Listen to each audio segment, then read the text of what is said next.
Hello, my name is Pastor Kris Kollar. I'm the pastor of Pleasant Valley Lutheran Church near Malabar Farm State Park and St. Paul Lutheran Church in Lucas, Ohio. Greetings. We are reading through the Bible with commentary. We are in the book of Job, and not spelled Job, but it's pronounced Job. And we're actually to the end of the book. And at the beginning of the book, Hasatan, don't think of Satan as this evil devil counter to God. Think of it more as a prosecuting attorney who comes to God and says, oh, yeah, this Job, God is like, see this wonderful guy Job, and Satan's like, yeah, well, he's got everything. So God gives him permission to take away everything. And the next day, he still is not against God. So Hasatan says, well, take away his health. So he takes away his health. So in a few days, Job has lost all of his wealth, all of his children, all of his health. He's miserable. His three friends come and sit with him in silence for a week, and then they start talking, and their talking is not very encouraging. It's clearly you must have sinned, because we all know that God gives good things to good people and bad things to bad people. And that is the gist of much of the book of Job. A friend says something, Eliphaz, Bildad, Teman. Job answers them. Job cries out to God and says, I don't like this, God. This isn't fair. Come and answer me. Why is this happening? And of course, we don't always get to know why things are happening, do we? So as we've been saying in each of these sessions, we are not God. And sometimes we get to find out, and a lot of times we never get to find out why something happened. And sometimes things happen because things happen. We live in a world with gravity. We live in a world with physical consequences. If you drive a very large vehicle through a person, that is very hard on that person. So sometimes the world just has bad things happen to all people, and good things happen to all people, good or bad. So to try to say, well, you're bad, therefore bad things happen, or you're good, therefore good things happen, isn't really that simple. It isn't. It really isn't. So today we will hear the Lord's answer to Job's friends and to Job. We did hear yesterday about the fourth friend, Elihu, who also shows up, who is younger. And it's not clear. All kinds of commentary in my study Bible, scholars think, well, this was added or that was added and this passage was added, and we don't know. When was it originally written? We don't know. Which parts were added later by theologians who said, well, this doesn't really explain much, does it? We don't know. It's poetry, and poetry is always metaphorical, allegorical, hard to explain, hard to translate, hard to understand. And if you're trying to translate something that was written well over 2,500 years ago, close to 3,000 years ago, and it's ancient Hebrew, and it's written in a way that was poetic. So even when they do know what the word means, but what does it mean in this form? And so there's all kinds of commentary about whether or not God actually answers Job and who is God talking to. I'm just going to read it and let the words speak for themselves and let the poetry be poetical as much as possible. So we're starting at chapter 38, and my plan is to read through the end of the book because these chapters are all the answer that God gives to Job's friends and to Job. So chapter 38 of Job. Then the Lord answered Job out of the whirlwind. Who is this that darkens counsel by words without knowledge? Gird up your loins like a man. I will question you, and you shall declare to me. Where were you when I laid the foundation of the earth? Tell me, if you have understanding. Who determined its measurements? Surely you know. Or who stretched the line upon it? On what were its bases sunk? Or who laid its cornerstone? When the morning stars sang together, and all the heavenly beings shouted for joy. So God is starting out by saying, where were you when I made the world, made the earth? When I love this line, when the morning stars sang together and all the heavenly beings shouted for joy. What a beautiful picture of creation. Verse 8, Or who shut in the sea with doors when it burst out from the womb? When I made the clouds as a garment, the thick darkness as its swaddling band, and prescribed bounds for it, and set bars and doors, and said, Thus far shall you come, and no farther, and here shall your proud waves be stopped. And I love this idea of the sea he's the one that said, this is your space, O sea. Here's where you get to be. But the clouds like a garment. If you picture Earth as seen from space, it's got this covering, this garment of clouds.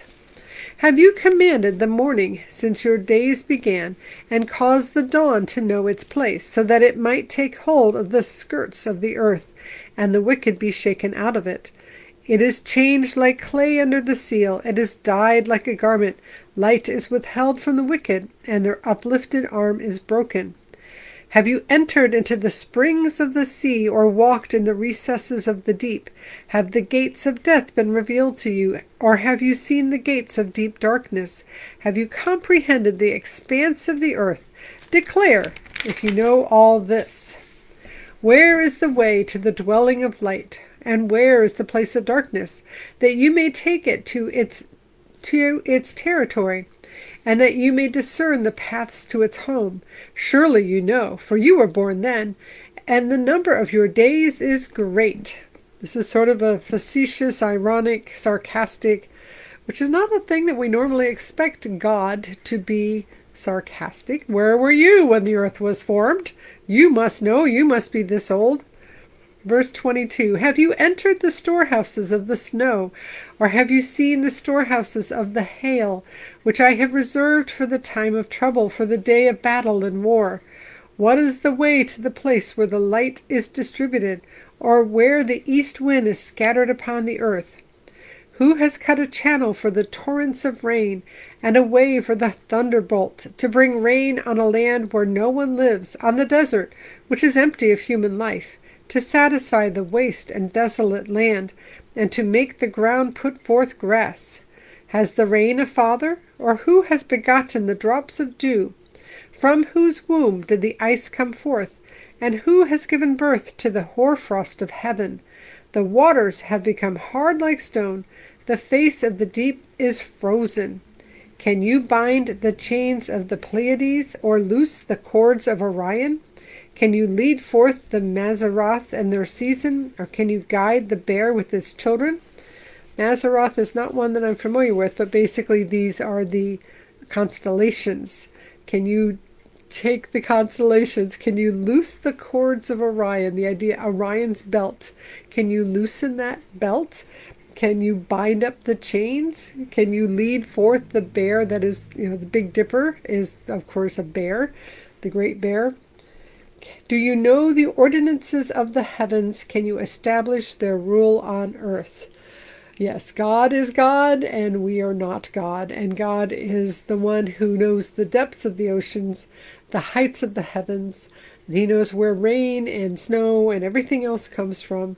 And God knows about the constellations and everything else. Verse 34, Can you lift up your voice to the clouds, so that a flood of waters may cover you? Can you send forth lightnings, so that they may go and say to you, Here we are? Who has put wisdom in the inward parts, or given understanding to the mind? Who has the wisdom to number the clouds, or who can tilt the waterskins of the heavens, when the dust runs into a mass and the clods cling together? Can you hunt the prey for the lion, or satisfy the appetite of the young lions, when they crouch in their dens, or lie in wait in their covert? Who provides for the raven its prey, when its young ones cry to God and wander about for lack of food? So God is starting with the seas and the wind and the rain and the thunder, lightning, hail, snow, ice, and then all of the heavens, and now we're into the animal kingdom with lions and ravens. Chapter 39. Do you know when the mountain goats give birth? Do you observe the calving of the deer? Can you number the months that they fulfill? Do you know the time when they give birth, when they crouch to give birth to their offspring, and are delivered of their young? Their young ones become strong, they grow up in the open, they go forth and do not return to them. Who has let the wild ass go free? Who has loosed the bonds of the swift ass, to which I have given the steppe for its home, the salt land for its dwelling place? It scorns the tumult of the city. It does not hear the shouts of the driver. It ranges the mountains as its pasture, and it searches after every green thing. Verse 9. Is the wild ox willing to serve you? Will it spend the night at your crib? Can you tie it to the furrow with ropes, or will it harrow the valleys after you? Will you depend on it because its strength is great? And will you hand over your labor to it? Do you have faith in it that it will return and bring your grain to your threshing floor? So we talked about first the wild lions, ravens, then the wild ass or donkeys, and now the wild ox. It's like, you can't control a wild ox. It's not going to come and serve you. Verse 13, the ostrich's wings flap wildly, though its pinions lack plumage, for it leaves its eggs to the earth and lets them be warmed on the ground, forgetting that a foot may crush them and that a wild animal may trample them. It deals cruelly with its young, as if they were not its own, for its labor should be in vain, yet it has no fear, because God has made it forget wisdom, and given it no share in understanding. When it spreads its plumes aloft, it laughs at the horse and its rider. Verse 19, do you give the horse its might? Do you clothe its neck with mane? Do you make it leap like the locust? Its majestic snorting is terrible. It paws violently, exults mightily. It goes out to meet the weapons. It laughs at fear, and it is not dismayed. It does not turn back from the sword. This is talking about horses that are just valiant and willing to go out into battle. Verse 23, upon it rattle the quiver, the flashing spear and the javelin. With fierceness and rage it swallows the ground. It cannot still at the sound of the trumpet. When the trumpet sounds, it says, aha! And from a distance it smells the battle, the thunder of captains and the shouting. Verse 26, is it by your wisdom that the hawk soars and spreads its wings toward the south? Is it at your command that the eagle mounts up and makes its nest on high? It lives on the rock and makes its home in the fastness of the rocky crag. From there it spies the prey. Its eyes see it from far away. Its young ones suck up blood, and where the slain are, there it is. Chapter 40. So all the footnotes say, because now, and the Lord said to Job. So hasn't he already been talking to Job? So lots of commentary. Well, maybe he was talking to Job's friends, or maybe that part was added and then this part was original. Or maybe the Lord said to Job, and it just was time to say that again. We're going to let the words speak for themselves. Chapter 40, and the Lord said to Job, shall a fault finder contend with the Almighty? Anyone who argues with God must respond. Then Job answered the Lord, see, I am of small account. What shall I answer you? I lay my hand upon my mouth. I have spoken once, I will not answer. Twice, but I will proceed no further. So it's like God said all of this stuff, and then God says, well, so what are you going to say for yourself? And Job says, I'm very small. I shouldn't have said anything. Verse 6, then the Lord answered Job out of the whirlwind, gird up your loins like a man. I will question you, and you declare to me. Will you even put me in the wrong? Will you condemn me, that you may be justified? Have you an arm like God? Can you thunder with a voice like his? Deck yourselves with majesty and dignity. Clothe yourself with glory and splendor. Pour out the overflowings of your anger, and look on all who are proud and abase them. Look on all who are proud and bring them low. Tread down the wicked where they stand. Hide them all in the dust together. Bind their faces in the world below. Then I will also acknowledge to you that your own right hand can give you victory. So again, God is basically like, hey, do you have majesty and power? Can you do all of these things? And of course the answer is no. Job is small and cannot do any of these things. Verse 15, look at Behemoth, which I made just for you. It eats grass like an ox. Its strength is in its loins, and its power is in the muscles of its belly. It makes its tail stiff like a cedar. The sinews of its thighs are knit together. Its bones are tubes of bronze. Its limbs like bars of iron. What is a behemoth? We do not know. Commentators have possible, well, maybe it's this and maybe it's that. Maybe we just don't know. What is a behemoth? Could be an old dinosaur type person, but something that eats grass, is big and strong and very powerful. So it is the first of the great acts of God. Only its maker can approach it with the sword, for the mountains yield food for it, where all the wild animals play. Under the lotus plants it lies, in the covert of the reeds and in the marsh. The lotus trees cover it for shade, the willows of the wadi surround it. Even if the river is turbulent, it is not frightened. It is confident, though Jordan rushes against its mouth. Can one take it with hooks, or pierce its nose with a snare? So they suggest in the footnotes that maybe it's an animal related to a crocodile, because it's living in the water and eating grass. I'm like, hippopotamus? We don't know. It's a behemoth, whatever a behemoth was. Chapter 31. Can you draw out Leviathan with a fishhook, or press down its tongue with a cord? Can you put a rope on its nose, or pierce its jaw with a hook? Will it make many supplications to you? Will it speak soft words to you? Will it make a covenant with you, to be taken as your servant forever? Will you play with it as with a bird, or will you put it on a leash for your girls? Will traders bargain over it? Will they divide it up among the merchants? Can you fill its skin with harpoons, or its head with fishing spears? Lay hands on it. Think of the battle. You will not do it again.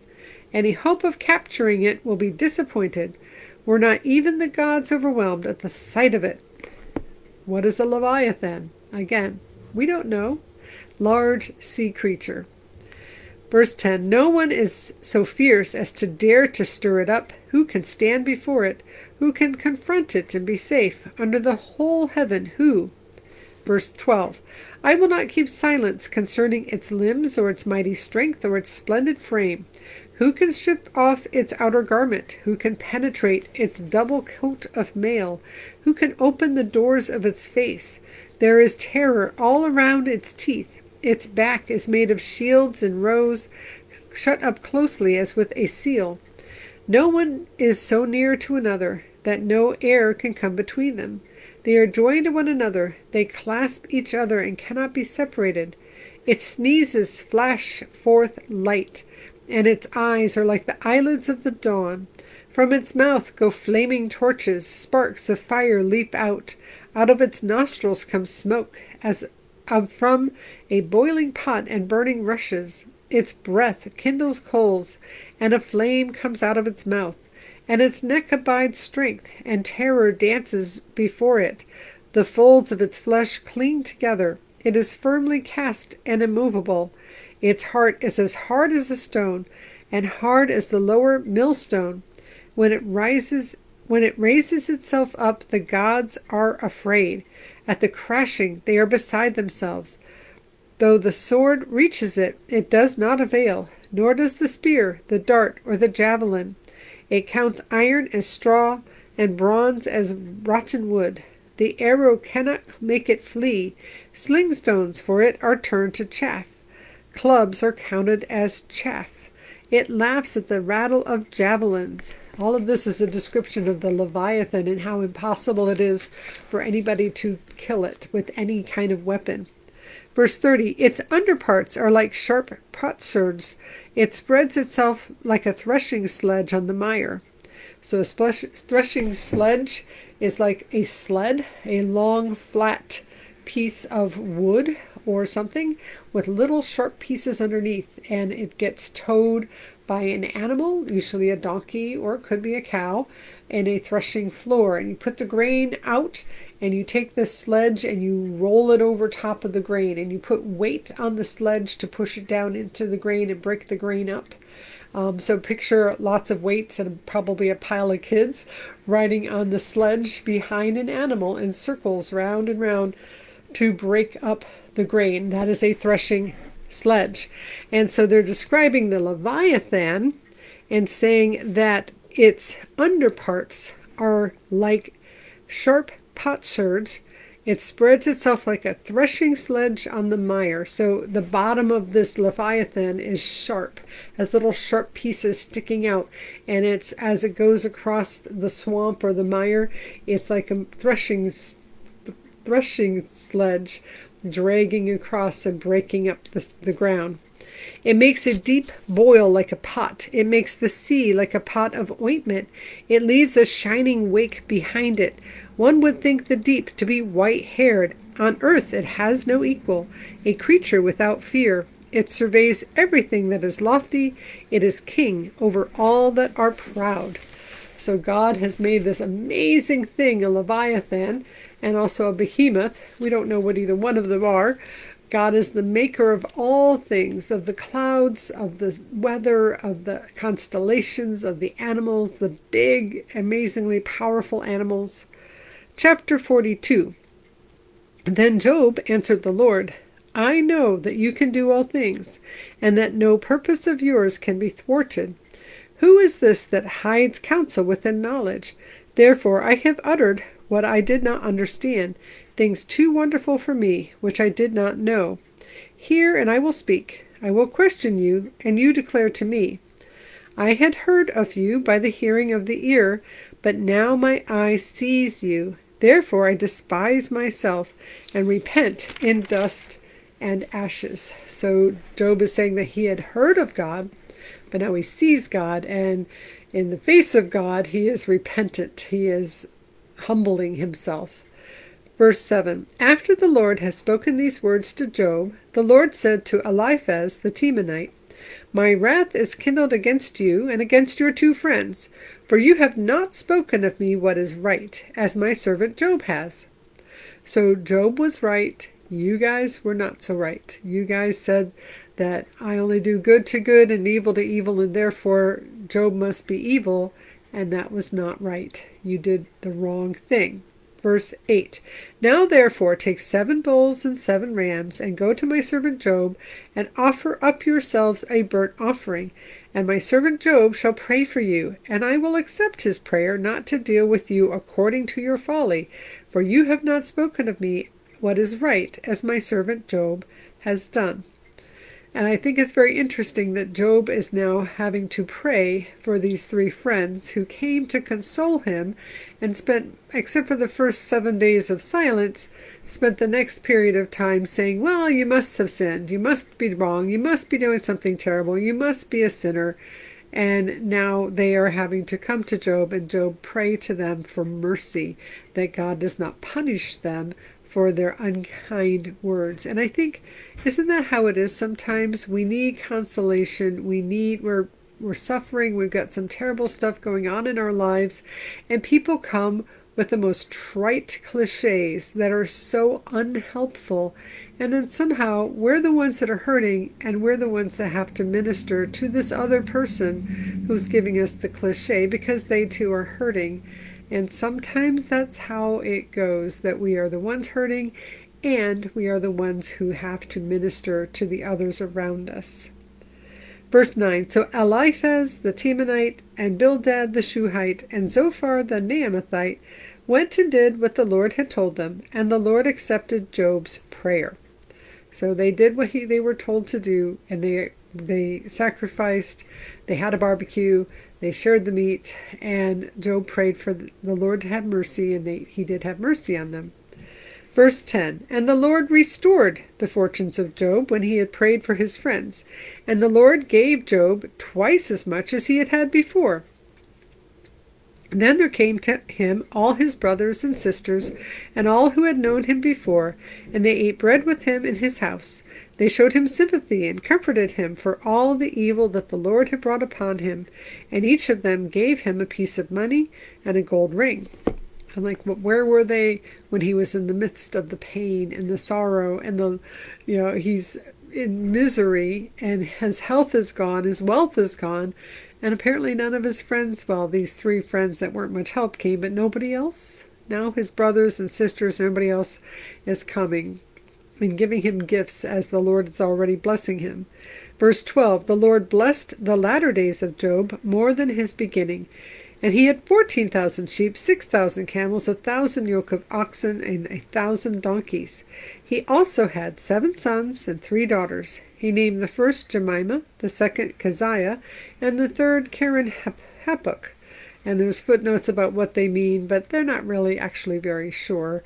But beautiful names apparently. In all the land there were no women so beautiful as Job's daughters, and their father gave them an inheritance along with their brothers. After this Job lived 140 years, and saw his children and his children's children 4 generations.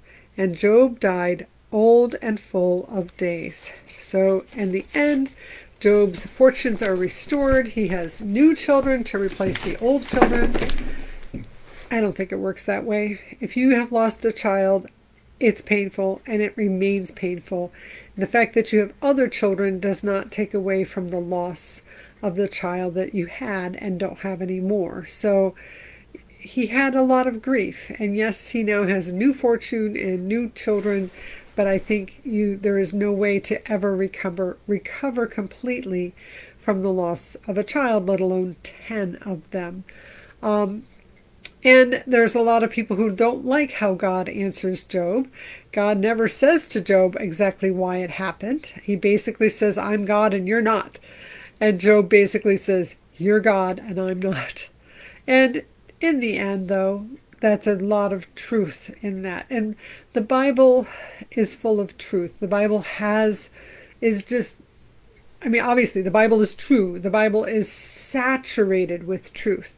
And the book of Job, the truth comes in the form of a story, like a parable, but in this case more of a morality story that says, here is God, here is Job, here's what happened to this man, and here is how his friends responded.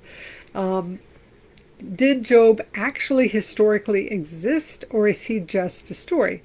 Probably just a story. But in saying just a story, don't overlook the fact that the Bible contains this amazing truth, this wisdom. This is considered wisdom literature. So you have Job, Ecclesiastes, Psalms, and Proverbs collectively are known as wisdom literature. And the wisdom that we get from reading about Job, it's not about history. It's about we are not God. God is the one that created the constellations. God is the one who controls the weather. God is the one who controls these mighty beasts that are far bigger and powerful than we ever can be. And God does what God does for reasons that we might never get to find out. We are allowed to cry out to God. We are allowed to say, I don't like this very much. God never yells at Job for complaining to God. He yells at his friends for being so hard on Job, but he does not yell at Job for complaining.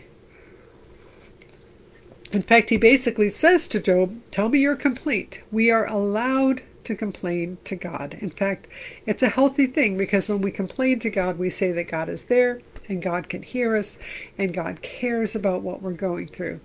That said, sometimes we don't get to know why what is happening. And sometimes what is happening has nothing to do with us and our behavior. It's not because we're sinful. It's not because God hates us. It's just the way things go. Sometimes bad things happen. Sometimes good things happen. And we never seem to say, oh, well, I'm a bad person. Why do these good things happen? But we always say, oh, I'm a good person. Why do these bad things happen? And the reality is good things and bad things happen to all people all through our entire life. And in the midst of all of them, we are to look to God. We are certainly able to say to God, I don't like this very much. And we can trust that God will work in and through whatever we're going through, that he loves us and cares about us. It doesn't say that, yea, though I walk through the valley of the shadow of death, God plucks me out of the valley. It says that God goes with us through the valley, which we will be reading in the near future as we start a new book. We'll be starting into the book of Psalms next. And so we will soon be hearing that, again, this wisdom that God loves us and God goes with us as we go through hard things. So I remind you that God loves you very much and forgives you and wants you to be with him in his kingdom. And now may the Lord bless you and keep you. May the Lord make his face shine upon you and be gracious unto you. May the Lord look at you with favor and give you peace. In the name of the Father, and of the Son, and of the Holy Spirit. Amen. Go in peace. Like, subscribe, comment. We'll see you again next time. Thanks so much for being here.